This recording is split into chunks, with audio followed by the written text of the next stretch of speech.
Welcome back to this season's fourth installment, entitled Trump Trying to Steal the 2020 Presidential Election. More evidence, undisputed evidence, mind you. 1.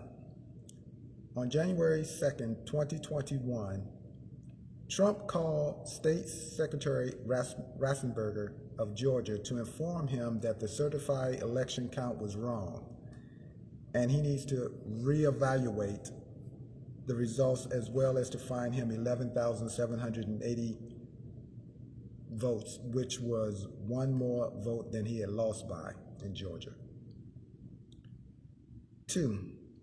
Trump and his lawyers, now get this,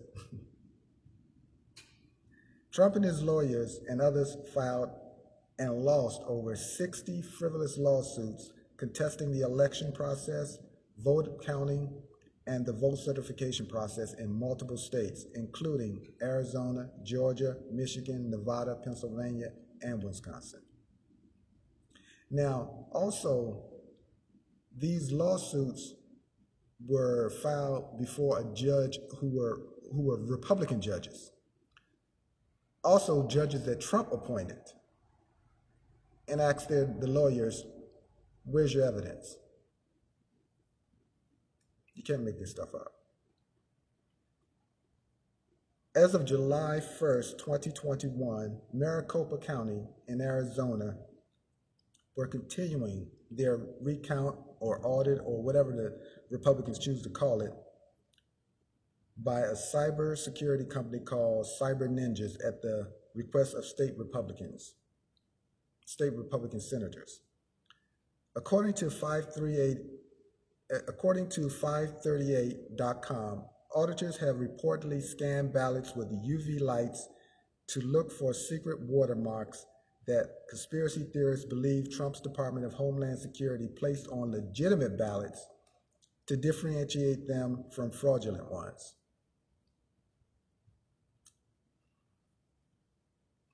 They also inspected ballots for traces of bamboo to determine if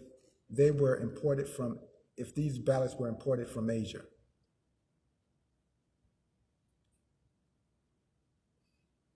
The process was supposed to be completed by May 14, 2021, but workers were unable to finish the count in time. I wonder why. So the state Senate had extended its lease at the arena through till the end of June of 2021.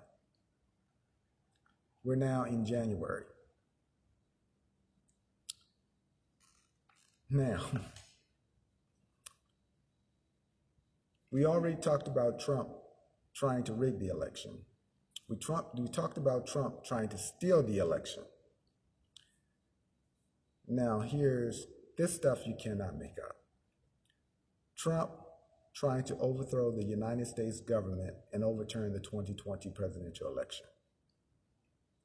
On January 6, 2021, Donald J. Trump led the attempt to try and stop the certification of the 2020 presidential election by Congress. When his terrorist minions stormed and invaded the U.S. Capitol, hundreds of Capitol Police bravely stood their ground as best they could, but were overwhelmingly outnumbered, and many were injured in the process. All of that happened on behest of the guy who claimed he would be the law and order president. Remember, everything that Trump says about somebody else is really about himself. Projection is something. Claim something that's you're doing and say the other guy is doing it. Now, with all of that, and this isn't even everything, but Trump and crew continue claiming the election was rigged, then stolen. So perhaps it was Biden himself who rigged and then stole the election. I don't know myself, but people are saying. Thank you once again for watching, and remember to always like, share, comment, and subscribe. And join me in the next video where I will explain how Biden rigged then stole the 2020 presidential election. It's going to be a pip. Anyway, till we see you again. Have a good day.